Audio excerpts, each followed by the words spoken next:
আজকে রবীন্দ্রনাথ ঠাকুরের একটি কবিতা আবৃত্তি করে শোনাচ্ছি।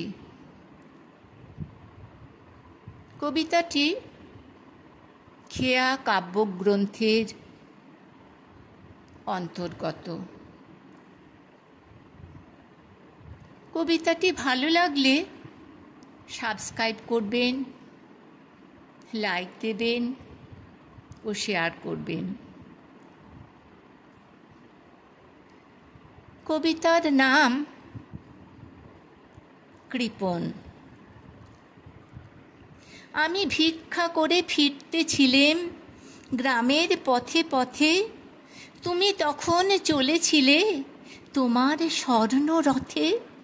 অপূর্ব এক স্বপ্ন সম লাগতেছিল চক্ষে মম। কি বিচিত্র শোভা তোমার, কি বিচিত্র সাজ। আমি মনে ভাবতেছিলেম এ কোন মহারাজ।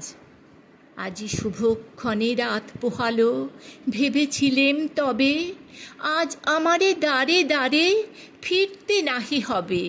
বাহির হতে নাহি হতে কাহার দেখা পেলেম পথে। চলিতে রথ ধন ধান্য ছড়াবে দুই ধারে। মুঠা মুঠা কুড়িয়ে নেব ভারে ভারে। দেখি সহসা রথ থেমে গেল আমার কাছে এসে। আমার মুখ পানে চেয়ে নামলে তুমি হেসে। দেখে মুখের প্রসন্নতা জুড়িয়ে গেল সকল ব্যথা। হেন কালে কিসের লাগে তুমি অকস্মাৎ। আমায় কিছু দাও গো বলে বাড়িয়ে দিলে হাত।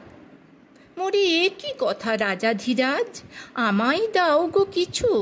শুনে ক্ষণকালের তরে রইনু মাথা নিচু।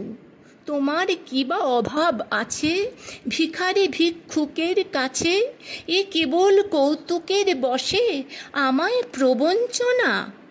ঝুলি হতে দিলেম তুলে একটি ছোট কণা। যবে পাত্রখানি ঘরে এনে উজাড় করি, এ কি ভিক্ষা মাঝে একটি ছোট সোনার কণা দেখি। দিলেম যা রাজ ভিখারিরে স্বর্ণ হয়ে এলো ফিরে। তখন কাঁদে চোখের জলে দুটি নয়ন ভরে। তোমায় কেন দিইনি আমার সকল শূন্য করে।